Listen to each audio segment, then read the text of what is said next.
Floyd. John Oliver chose to forego the usual Last Week Tonight format in favor of spending his entire episode Sunday night talking about police brutality in America. For much of US history, law enforcement meant enforcing laws that were explicitly designed to subjugate black people. Oliver went back to the earlier days of America, talking about when slave patrols were tasked with capturing and returning slaves. But when slavery ended, that didn't mean that many white people wanted to stop having, quote, control over blacks in a way designed And sometimes participating in lynchings and anti-black terrorism. So the host asked, what do we do now? He argued that drastic measures need to be considered, including, quote, rethinking the police from the ground up. Because ours is a firmly entrenched system in which the roots of white Productions around the world. The Mandalorian remains on track to debut Season 2 in October on Disney+.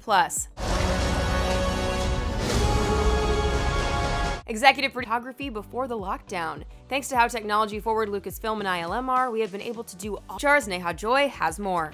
On Sunday night, Trump questioned the recent apology given by NFL Commissioner Roger Goodell about the league's reaction to players peacefully protesting. In the wake of the death of George Floyd and protests around the globe, Goodell said Friday the league was wrong for not listening to players. Many assume this means players will be allowed to kneel during the national anthem this season. Trump tweeted in regards to Goodell's statement, saying, "Could it even be remotely possible that in Roger Goodell's rather interesting statement of peace and reconciliation, he was intimating that it would now be okay for the players to kneel or not to stand for the national anthem, thereby disrespecting our country and our flag?" For more on all these stories, head to THR.com. For the Hollywood Reporter News, I'm Tiffany Taylor.